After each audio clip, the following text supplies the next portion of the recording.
ప్రజలలో నా ప్రేమైన దేవుని సంగమా ఎలా ఉన్నారు? ఒక్కసారి ఈ వీడియో క్లిప్ చూడండి. నాకు తెలియగడుతాను.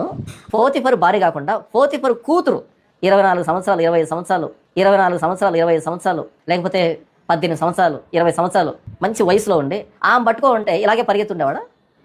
నేనైతే పరిగెత్తడే అనుకుంటానన్నా. అందరూ అదే అనుకుంటారు కదా.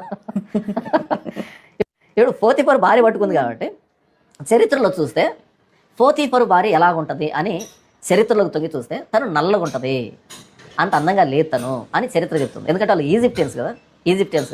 ఈజిప్టియన్స్ అంత ఫెయిర్గా ఉండరు, నల్లగా ఉంటారు. కొంతమంది ఫెయిర్గా ఉంటారు, కొంతమంది నల్లగా ఉంటారు. అలా పోతిఫర్ అయినటువంటి ఆ వ్యక్తి వంశాన్ని వెతికి ఆ వ్యక్తి భార్య ఎవరు అని చూస్తే తను నల్లగా ఉంది, బ్లాక్ కలర్తో ఉంది. యోసేపు ఎలా అంటాడు? చాలా సుందరమైన వాడు, చాలా అందంగా ఉన్నాడు. ఇప్పుడు చెప్పు, అందగా నాకు హ్యాండ్సమ్ బాయ్ని ఒక నల్లగా పెళ్ళైనటువంటి అమ్మాయి పట్టుకుంటే పరిగెత్తడానికి ఛాన్స్ ఉంది. ఈ ఎక్స్ప్లెనేషన్ అక్కడ లేదు. ఇది చారిత్రకంగా నేను ఇచ్చేటువంటి ఎక్స్ప్లెనేషన్.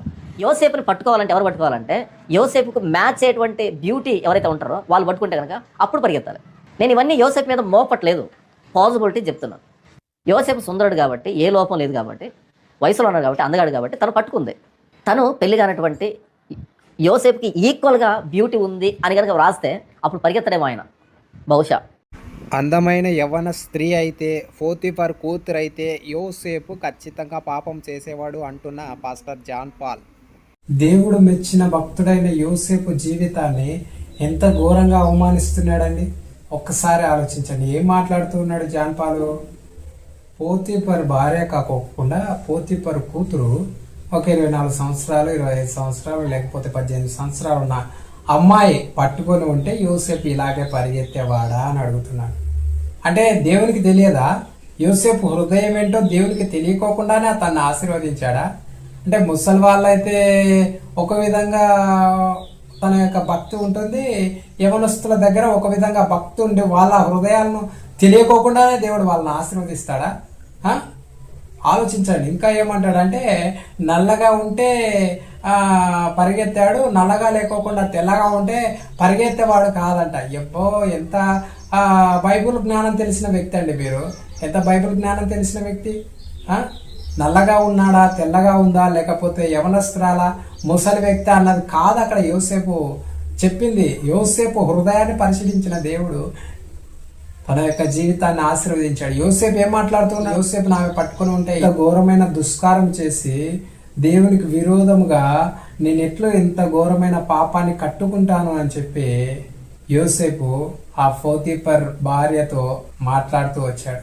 అది కదా యథార్థ హృదయాన్ని చూసి కదా దేవుడు యోసేపు జీవితాన్ని ఆశీర్వదించి ఎంత ఘోరంగా మాట్లాడుతున్నాడు జాన్ పాల్. అసలు దేవుని ఆత్మ అతనిలో ఉందని మనం అనుకోవాలా, లేకపోతే దురాత్మ ఈ విధంగా అతనితో ఆ విధంగా మాట్లాడిస్తుంది అనుకోవాలా? ఒక్కసారి ఆలోచించండి. భక్తుడైన యోసేపు జీవితాన్నే అవమానించడానికి, హేళన చేయడానికి ఈ విధంగా దురాత్మ అతని చేత పనిచేస్తుంది కదా. ఏమంటున్నారు అతని ఫాలోవర్స్? మేమైతే పరిగెట్టడు, అక్కడే ఉండి పాపం చేస్తాడు అని మేమనుకుంటున్నాం అన్నట్టుగా మాట్లాడుతూ ఉన్నాడు. అక్కడ యవనస్త్రాలు కాదు కదా, ప్రపంచ సుందరి ఉన్నా కూడా యోసేపు అదే మాట మాట్లాడేవాడు ఆయన. ఎందుకంటే దేవుని పట్ల అంత నీతి యథార్థత జీవితాన్ని కలిగి ఉన్నవాడు యోసేపు. అందుకే యోసేపు జీవితాన్ని దేవుడు అంతగా అత్యున్నత స్థానంలో ఉంచాడు. ఆ మాత్రం జ్ఞానం లేకోకుండా మీరు దేవుని వాక్యాన్ని బోధిస్తున్నారు అని అంటే కేవలం దురాత్మ, యెజబెలు ఆత్మ దేవుని సంఘాన్ని పాడు చేయడానికి, దేవుని సంఘాన్ని పాపంలోనికి నడిపించడానికి మిమ్మల్ని ఆ విధంగా ప్రేరేపిస్తున్నాడు అని చెప్పి క్లియర్గా అర్థమవుతుంది. మీ హృదయంలో అలాంటి పాపపు ఆలోచన ఉంది కాబట్టే భక్తుడైన యోసేపును కూడా పాపిగా చిత్రీకరించడానికి మీరు ప్రయత్నం చేస్తూ ఉన్నారు. ఇది ఖచ్చితంగా దేవుని దృష్టికి ఎంతో భయంకరమైన నేరం. దీనికి ఖచ్చితంగా పర్యవస్థానం ఈ జీవితంలో ఖచ్చితంగా మీరు పొందుకుంటారు. యోసేపుకు మ్యాచ్ అయ్యేటువంటి బ్యూటీ ఎవరైతే ఉన్నారో అలాంటి వాళ్ళు పట్టుకుంటే గినా పాపం చేయడానికి ఇష్టపడతాడు యోసేపు. ఆయనకు మ్యాచ్ అయ్యే బ్యూటీ లేకపోయినా, ఆయనకు మ్యాచ్ అయ్యే వయసు లేకపోయినా పరిగెత్తడానికి యోసేపు ఇష్టపడతాడు. పాపం చేయకోకుండా ఉండడానికి యోసేపు ఇష్టపడతాడు. ఎంత దారుణం అండి, ఎంత ఘోరంగా మాట్లాడుతున్నాడండి భక్తుడైన యోసేపు జీవితాన్ని గురించి. ఎంత దారుణం కదా, ఎంత వక్రీకరణ కదా, ఎంత దుర్బోధ కదా ఇది. నిజంగా దేవుడు ఈ మాటలు వింటూ ఉన్నాడు. ఖచ్చితంగా ఇలాంటి వారిని శిక్షించడానికి ఆయన దగ్గర సిద్ధపరిచిన జీతం కూడా ఉంది నా ప్రియమైన దేవుని సంగమ. కాకపోతే మనమందరం ఖచ్చితంగా జాగ్రత్త పడవలసిన అవసరం ఎంతైనా ఉంది ఇలాంటి వారి పట్ల. లేకపోతే దేవుడు ఏమంటూ ఉన్నాడంటే, మీరు మోసపోకుడి, దేవుడు వెక్కిరింపబడు అంటున్నాడు. మీరు మోసపోకుడి, అలాగే మీరు పాము వలె వివేకులను పావురం వలె నిష్కల్మషులై ఉండాలి అని చెప్పి దేవుని యొక్క వాక్యం ఎంతో స్పష్టంగా చెబుతూ ఉంది. మనం పాము వలె వివేకం కలిగి జీవించాలి. ఏ బోధ సరైన బోధ? ఆ బెరయా సంఘస్థుల వలె మనము దేవుని వాక్యాన్ని బోధించే దైవ సేవకుల బోధను పరీక్షించాల్సిన అవసరత ఎంతైనా ఉంది నా ప్రియమైన దేవుని సంగమ.